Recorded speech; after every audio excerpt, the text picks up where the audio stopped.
up everyone? So today's movie I'm discussing on the channel is the video game adaptation of Borderlands by director Eli Roth. If his name sounds familiar, that's probably because you recognize him from Inglourious Basterds. He played Sergeant Donnie Donowitz, you know, the chap with the baseball bat. He also directed the movie Thanksgiving, which I haven't seen yet, but I've heard a lot of people did enjoy. I'm gonna say straight out of the gate though, I have never played the video game Borderlands. In fact, I didn't even know it was a game until a few days ago. So yeah, I can't tell you if this is a faithful adaptation of the game or not. I just watched it as a casual moviegoer. In fact, I was here for Cate Blanchett. My rule is, if Cate Blanchett's in it, I'll give it a go. It's a pretty good rule, because no matter how naff a film is, if Cate Blanchett is in it, she will always deliver a solid performance. She has single-handedly raised my rating scores of films like Nightmare Alley, Don't Look Up, and Rumors. So yeah, I thought I'd give Borderlands a go. I watched it last night, and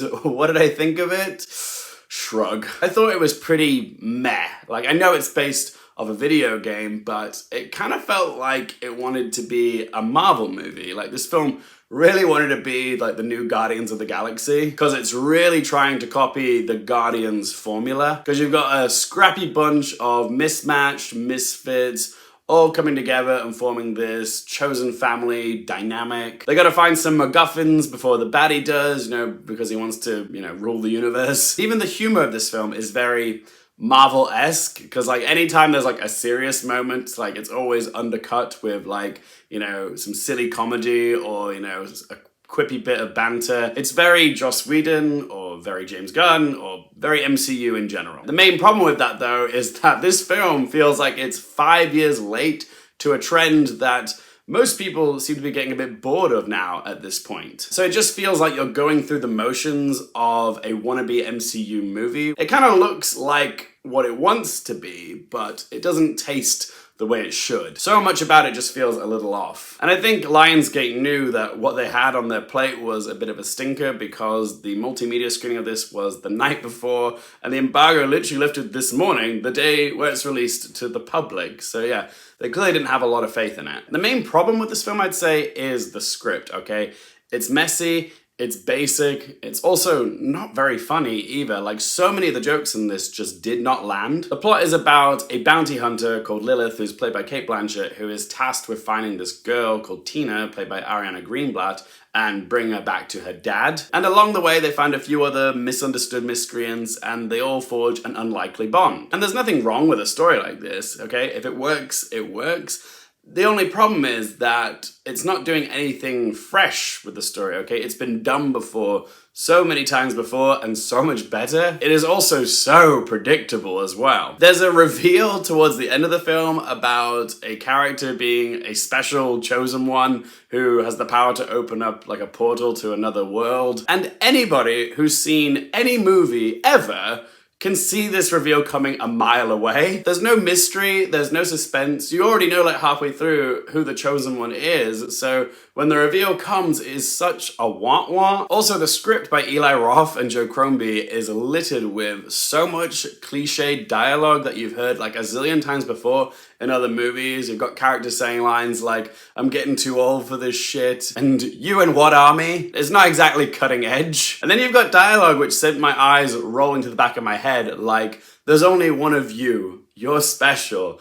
And not even the greatest thespian of a generation, Cate Blanchett, can land this clunky line. And what's also weird about this film is that individually, the performances are fine, but as a group, the character dynamics just never seemed to gel, okay? There wasn't much chemistry, it felt very forced, which is ridiculous because I know how good these actors are. But I feel like I'm shitting on this film. Okay, what did I like about this film? Well, I will say, I did think the costumes were pretty cool. Like, they seemed like a cosplayer's wet dream. Same with the hair and makeup, okay? That was very cool. Some of the production design I appreciated, you know, when it wasn't on a green screen soundstage. And I really enjoyed Jack Black as the voice of the well-meaning but overly chatty robot Claptrap, okay? He was clearly having a lot of fun in the recording booth, and yeah, he's always good when it comes to doing a voiceover. But yeah, that's about it when it comes to my positives. So let's go back to negatives. The visual effects in this film are very hit and miss. Sometimes it looks pretty good, and then there's other times where it really looked like video game CGI, and I don't mean that as a compliment, like, oh, this is based off a video game, so we're going for the video game CGI look. No, it's just bad CGI, like X-Men Dark Phoenix bad. And I'll also say that some of the editing choices were very janky as well. So yeah, overall the film is just a bit of a mess. Alright then, shall we ask them 3 questions? Firstly, would I watch it again? Nah, this was just a one-time watch for me. Like, not even Cate Blanchett could entice me to come back and give this a second serving. No ma'am. Question 2, do I recommend it for you guys? Again, I can't tell you if this is a loving adaptation of the video game itself, okay? I don't know if the video game fans are gonna enjoy this movie, but as a moviegoer, I think a lot of people are just gonna find it a bit lackluster and generic. It's like a poor man's Guardians of the Galaxy, only without the wit, humor, or heart of that franchise. So honestly, no, I don't really recommend it, but if you are curious about the film, then I say, yeah, go check it out, judge for yourself. And third question, what score to give it out of 10? I'm not going to say that Borderlands is unwatchable, but it is very disposable and forgettable, which honestly feels like a fate worse than being just a bad movie, really. So I'm going to give Borderlands a score of 3.5 out of 10. Yeah, that's my thoughts on Borderlands, guys. What do you think? Do you agree with me? Disagree? What do you have to say about this movie? Let me know in the comment section down below. If you guys have enjoyed the video, help me out with a little thumbs up button. If you want more movie, TV, and Oscars related content, don't forget to click subscribe. And as always, thank you guys so much for watching. For more things related to movies, TV, the Oscars, and popcorn culture, I'm Luke Hearfield, and I'll see you next time.